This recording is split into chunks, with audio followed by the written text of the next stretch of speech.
Everyone, what I'm about to tell you, you might find hard to believe. In North Korea, there's an organization called the Pleasure Squad. Just from the name, it sounds like something joyful and happy, right? But the reality is, these are women selected to satisfy the desires of those in power. How are they selected? What do they do? And what kind of lives do they lead? And what changes occurred in the Pleasure Squad after Kim Jong-un came to power? In today's video, we'll thoroughly expose the most secretive and shocking truth about North Korea, everything about the Pleasure Squad. And if this video helps you, please click the subscribe and like buttons. Each small click from you becomes a great force in spreading these truths. Alright, let's get started. When did the Pleasure Squad begin?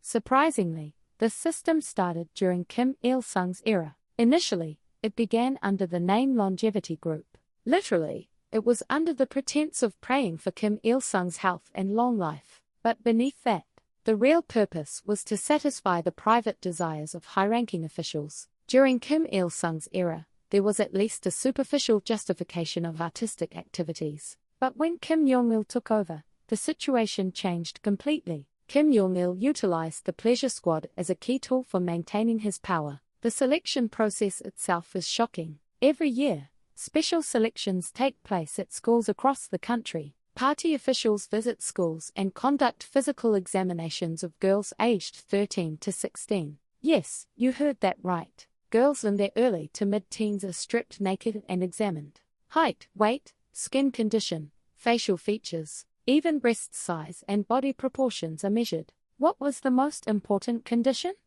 Virginity. Medical staff directly confirmed this through physical examinations. Then comes the political background investigation. They investigate 3 generations of the family, whether the parents are loyal to the party, whether they're a revolutionary family, whether there are any traitors. If selected, families are taught to consider it an honor, but in reality, selected girls leave school and are sent to secret facilities in Pyongyang. Contact with family is cut off, and completely isolated from the outside world, their special education begins. Now, here's the most shocking part. What actually happens when you're selected for the Pleasure Squad? Kim Jong-il divided the Pleasure Squad into 3 categories. They provided massages to Kim Jong-il and high-ranking officials, but these weren't ordinary massages. According to testimonies from North Korean defectors, they performed full-body massages. While naked, the people in power would lie down and have these young girls touch their bodies. Under the pretext of relieving fatigue and helping with health, it was actually a means of sexual contact. The girls couldn't refuse. If they did, their entire family would be sent to a prison camp. This group's role was more direct. They fulfilled the sexual desires of Kim Jong-il and high-ranking officials. To put it bluntly, they were sex slaves. How was this possible? These girls were trained under the guise of education. How to please those in power, how to obey their demands, how to never refuse. Here's testimony from a defector. At night, we'd receive calls. We'd be summoned to villas or special facilities. What happened there is too difficult to talk about. If you resisted, the next day, you'd disappear. Your family too. Most of them were teenagers. These were girls who hadn't even reached adulthood yet. What's even more horrifying is what happened when they became pregnant. What happened if they got pregnant? Forced abortion. They received procedures in secret and weren't given proper recovery time. Their bodies and minds bore deep scars, but they couldn't tell anyone. They were in charge of performances. They seemed like the better off group, right? But they weren't safe either. After performances, banquets were held. These were gatherings where Kim Jong-il and high-ranking officials drank and enjoyed themselves. At these events, the song and dance group women also had to serve drinks. And as the banquet deepened, boundaries collapsed. High-ranking officials, drunk, would touch and harass the women. In severe cases, they'd be dragged to separate rooms. They had no right to refuse either. One defector testified, performing wasn't everything. The performance was just the beginning. What came after? Everyone knew, but we couldn't talk about it. What was daily life like for Pleasure Squad women? They lived in secret facilities in Pyongyang, completely cut off from the outside world. They couldn't send letters to their families or make phone calls. They were monitored 247.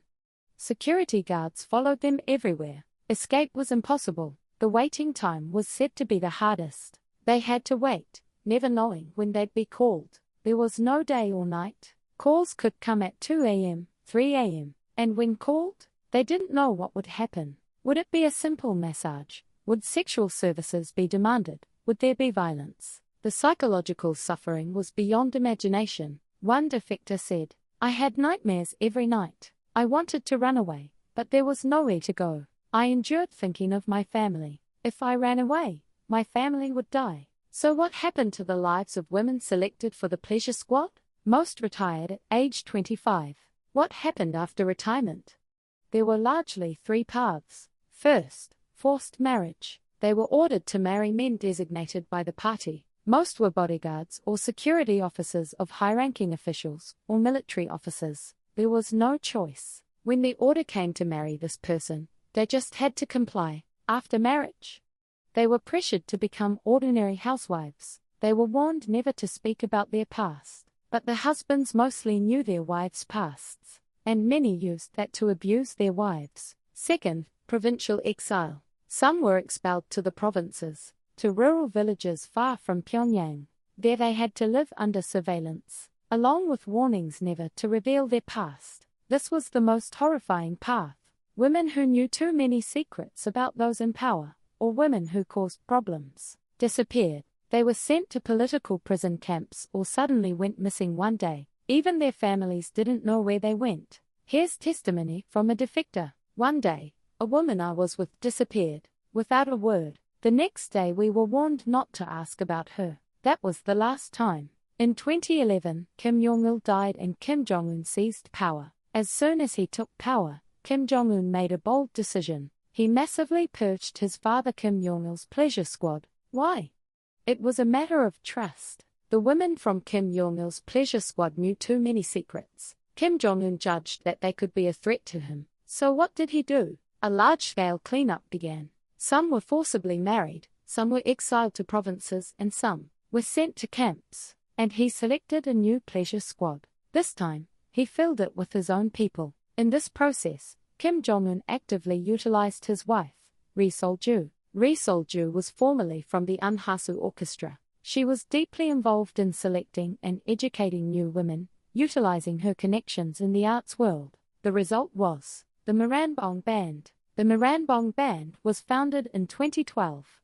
It was a symbol of the Kim Jong-un regime and an important tool for expressing his political intentions. But the Moranbong Band wasn't much different from the pleasure squad either. Superficially it was an art troupe, but in reality, it also served to entertain high-ranking officials. After performances, at banquets, they'd pour drinks, serve as conversation partners, and sometimes more was demanded. The selection criteria were unique too. Appearance was prioritized over talent. Height over 165 centimeters, beautiful face, slim figure. Even in the Kim Jong-un era, the essence hasn't changed. Women are still treated as tools to satisfy the desires of those in power. Everyone, we've been talking about the pleasure squad, but this isn't just a problem for a small number of women. This is a mirror showing the reality of all North Korean women. What does it mean to live as a woman in North Korea? Women have almost no sexual self-determination rights. In workplaces,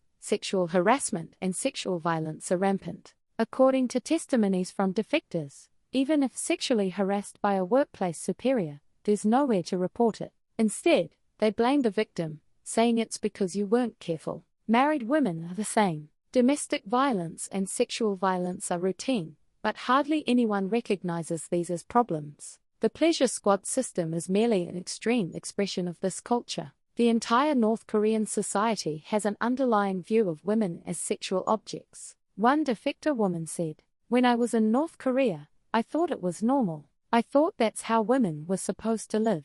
But when I came to South Korea, I was shocked. That's when I realized what happened to me was sexual violence." So what can we do? First, attention. We need to keep talking about these issues and bring them to public discourse. We must ensure North Korean human rights issues aren't forgotten. Second, supporting North Korean defectors. We need to help women who've escaped North Korea start new lives. Third, information inflow. Supporting organizations that help external information reach North Korean residents is also a method. If small acts of interest gather together, one day North Korean women will also be able to live freely. That's it for today's video. Was what I talked about today shocking?